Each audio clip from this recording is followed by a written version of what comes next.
We can ride deeper, homie, we can roll alone. Texas Biker Magazine is the biker world home.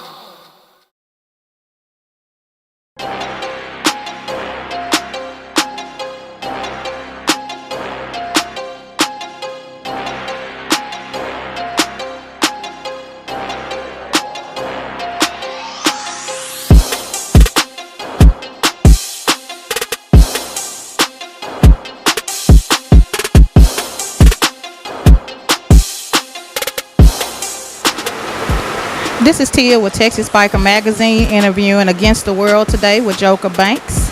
First off, I'd like to say thank you for doing this interview. Secondly, I'd like to ask, Against the World, ATW, what does it stand for? Against the World, ATW stands for, we're a law enforcement, military, first responder club that is spiritual based. We say spiritual based because, of course there's no perfect religion, but we can take something from Christianity, the Quran. We kind of take the good parts of that, and that's why we say it's spiritual based Against the World. It's a spiritual based club. Okay.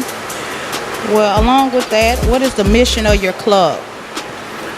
Our mission is broad. We like to share our beliefs in one God. We like to be a light wherever we go, be it the motorcycle set. We do Christian events, veteran affairs. We do events in that area. We do law enforcement events. But our primary goal is to keep doing what we know how to do. As far as military, if you've ever been in the military, if you've ever been in law enforcement, firefighters, we're the ones that go toward the danger.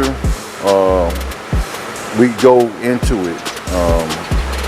So we kind of live that way as far as Against the World stars, by going into the motorcycle community and letting them know it's something different than the norm.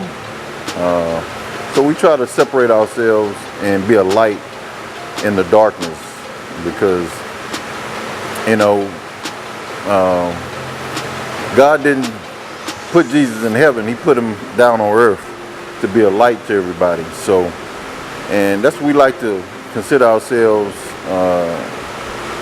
in the motorcycle community, is, light, show somebody something different if they want to change a scenery or change a lifestyle,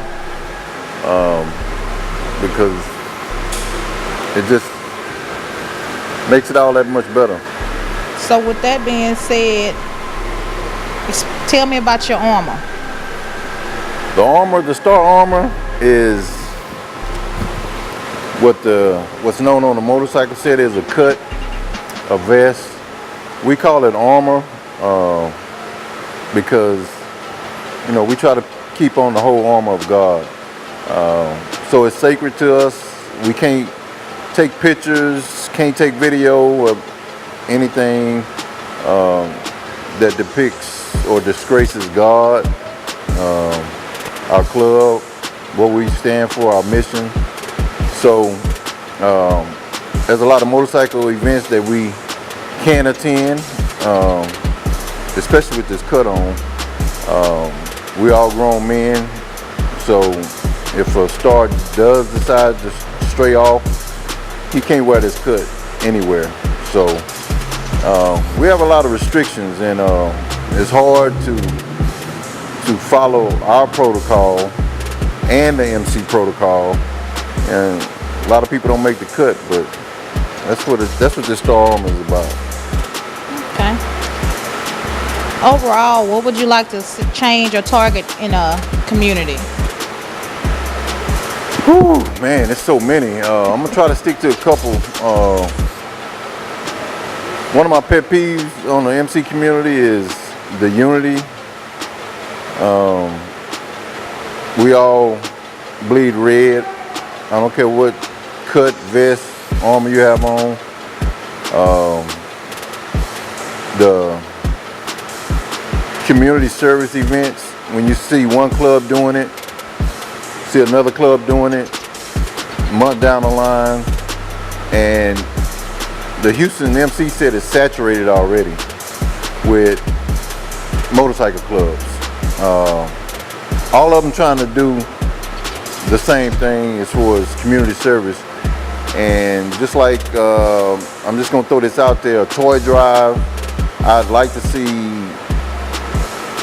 one toy drive with the MC community come together, just like on any other side. I think they started doing that in Dallas, if I'm not mistaken. They only have one event.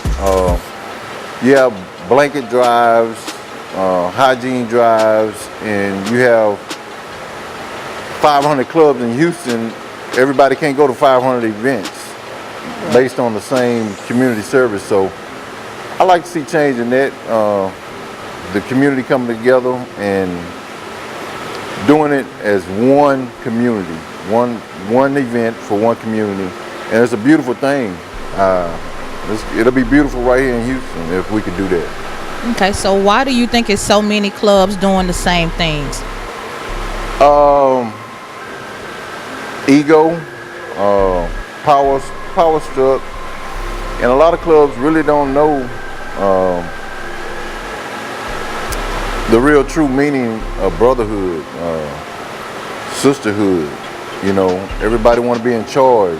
Everybody want to be chief. You know, so I think that's probably a problem, because that leads me to my second pet peeve is when you have a nice club doing nice things and you have one person that decides they don't like it anymore and they split up and take half that club with them. That's a pet peeve of mine. I've seen it countless times on the MC set. And you know, we all 99%ers. We're not outlaws, because you know, outlaws don't do that. And a lot of clubs try to mimic and follow the protocol of the outlaw clubs, but you know, there's got to be some kind of loyalty somewhere. And if you split from a club and you don't talk to that president of that club to either help that brother change his life for the better, versus taking that brother that you call brother from the club that you used to be with and doing the same thing, doing the same community service. So you got away from a club to do the exact same thing that club you were with is doing. You know, that's not good in a motorcycle community to me.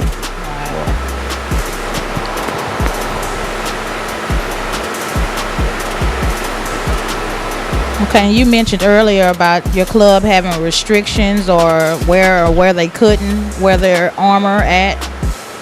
With that being said, at any time with the outings or, you know, amongst the set, would there be a reason just to not have it or to take it, or, you know, what would cause that? That haven't happened, but if it does happen, it would be events like, you know, sexually suggestive events, leather and lace, maybe a pajama jam or something like that, some kind of freaknik freaky pool party or something like that. We don't allow our cut to be in that arena.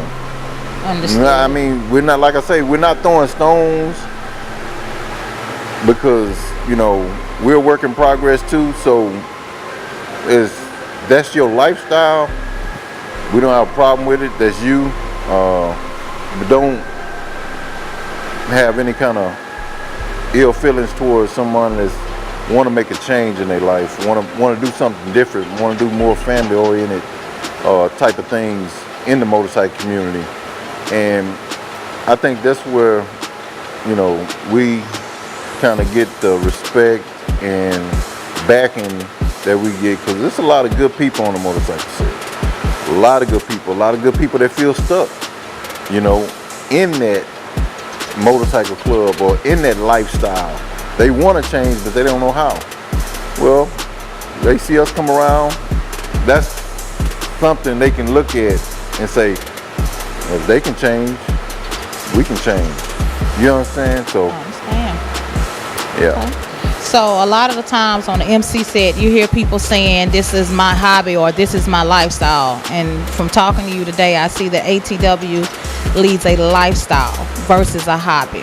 Can you define the difference between that for me? Yeah, a hobby is something you do in your pastime. That's a hobby. If you true to the motorcycle lifestyle, it's not a hobby. You don't do it on your pastime. It's like embedded in you. It's in your blood. It means something. It's serious. You have your fanatics that and extremists, but a hobby, it's never been a hobby for me, and I don't think it'll ever be a hobby for me. You know, I'm passionate about it. It's pretty much your level of dedication and passion versus something you just do to pass time is what a hobby is to me. But being a lifestyle, it's take dedication, passion. It's not a cheap lifestyle. It's expensive. You got bike repairs, you got events, you got support people. It's a lifestyle, and if some people can't afford it, some people, you know, just think of it as a hobby. And you pretty much can tell those people from somebody who really lives a lifestyle, the motorcycle biker lifestyle. You pretty much can tell if you've been around it long enough. Right. You know? They stand out, huh? Oh yeah, most definitely. Okay, well, what is the goals of ATW long term? Long term, we would like to be a pillar of the community. We like to branch out. We're looking into branching out and starting some chapters in Shreveport, Louisiana, New Orleans, Louisiana, and San Antonio. And we got some people from Dallas coming down here for the Turn or Burn block party. They actually a motorcycle ministry. They go to the prisons and talk to the inmates, and they change lives. And our goal is to change lives for the better. And you can't hate on that. If you do hate on that, shame on you. But that's something you can't hate on. If somebody's trying to change their life for the better. Now, if they trying to change their life to go to another club to do the same exact thing, okay, hate all you want. But when somebody change their life for the better and they want to do something different, you can't hate on that. There's no way. Understood. Well, let me ask you this just the same. Can anybody be turned down? Will you turn anybody down that comes to you that wants to change their lifestyle? We don't turn anybody down because that's just not our makeup. Now, if you want to say there's some that don't make the cut, yeah, we could be 20 deep. This is serious. We take it serious. I've had family that didn't make the cut. Close family, a nephew used to be with us, and he didn't make the cut. So, and we like it like that. Everybody can't be a star, and we're not going to accept everybody. It's just not that easy, and we don't want it to be that easy. You know, we eight deep now, from maybe 20, 21. We got 2 more coming on, 2 more prospecting. That's 10. If it's 2, we still gonna be against the world. I mean, it's not a numbers game for us. So I think this is just like in the biblical sense, the Greece sense. You can have 15 strong soldiers and whoop 50 weak ones. Wow. It's just, you know, that's that fighting. Definitely quantity. Most definitely. Most definitely. Next event is going to be the Turn to Burn block party. It's going to be a big thing. We have on the schedule maybe 20 artists that have reached out. I don't think all of them going to be able to bless the mic because of the time constraints. It's going to be April the 8th, Saturday, 3 p.m. to 9. Kid friendly. Supposed to have some face painting, petting zoo, a moonwalk for the kids, and it's going to be a praise team coming out. So it's going to be a Holy Ghost good time. I mean, and we want the motorcycle community and the rest of the community to really understand, just because you change your life, you can still have fun. It's fun. I mean, we loving it. And we don't, like I say, we don't throw stones. That's why we go out into the motorcycle community and mingle and talk, because everybody don't get to meet a police officer off duty or a retired veteran that's doing something positive for their life and showing that it's something different other than what you used to seeing. So we got a lot of things coming up. We got a ride to New Orleans and Shreveport that I mentioned earlier about branching out. I think the Shreveport ride is going to be surrounding the Mud Buzz Festival, and the Shreveport Police Department have a booth and tent, and we're going to go out there and support them. And but the big event that's coming up is the Turn to Burn block party, April 8th, Saturday, 2017. It's gonna be live. It's gonna be everybody blessing the mic, praise team, and it's gonna happen right here, Stars Clubhouse, in conjunction with my childhood friend Reg, and we're gonna have a good time. We're gonna have a good time. Well, is there anything you just like to put out there for everybody watching this interview to find out, or just to know? They can go to againsttheworldmc.org. They got, you know, some pictures of the members and the next event coming up is still in the works. So we got a lot of stuff to put on there. It's fairly new. I think been up for a month now. We busy. We police officers, military. We have careers. Like I say, we 99%ers. It costs a lot of money to put stuff together, but you know, we have it working out. All right. Well, I do want to thank you, Mr. Joker, and Against the World Stars for doing this interview with me and with Texas Biker Magazine. Anytime.